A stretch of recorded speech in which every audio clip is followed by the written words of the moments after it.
बिस्मिल्लाहिर्रहमानिर्रहीम। मेरा नाम है आरिफ और आप देख रहे हैं पर्सनल पोएट्री। जनाब, आज मैं आपको एक छोटा सा कथा सुनाने वाला हूं, लेकिन उस कथा को मुनकता करके पहले दो चार बातें हो जाएं।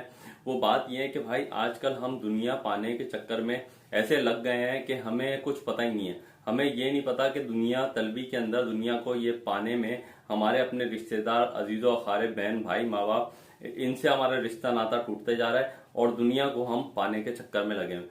तो भाई जब ऐसा होने लगे तो आप मतलब कि प्रायोरिटी दें अपने रिश्तेदारों को, जो भी आपके बहन भाई वगैरह हैं उनको प्रायोरिटी दें, ना कि दुनिया को।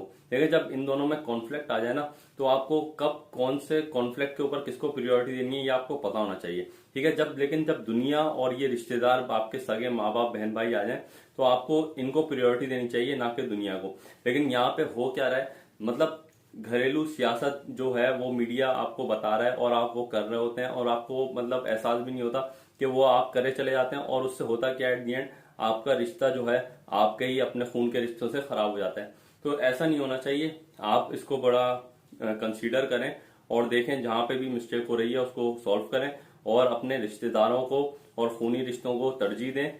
किसके ऊपर? दुनिया के ऊपर। तो ये एक बात थी जो मैंने आपसे करनी थी, छोटा सा मैसेज था। अब वो उस कथा के ऊपर चलते हैं जो कि मैंने आपको सुनाना था, और वो कथा सुनाने के बाद ये वीडियो हो जाएगी एंड, और फिर हम नेक्स्ट वीडियो में मिलेंगे। वो कथा आप सुन लीजिए। दुनिया में किस कदर हम गर्क हो चुके, दुनिया में किस कदर हम गर्क हो चुके, माँ बाप बहन भाई रिश्तेदारों को खो चुके। दुनिया में किस कदर हम गर्क हो चुके, माँ बाप बहन भाई रिश्तेदारों को खो चुके। जो हमें जान देने को तैयार थे कल तक, जो हमें जान देने को तैयार थे कल तक, आज उनके दिलों में बीज हम नफरत के बो चुके।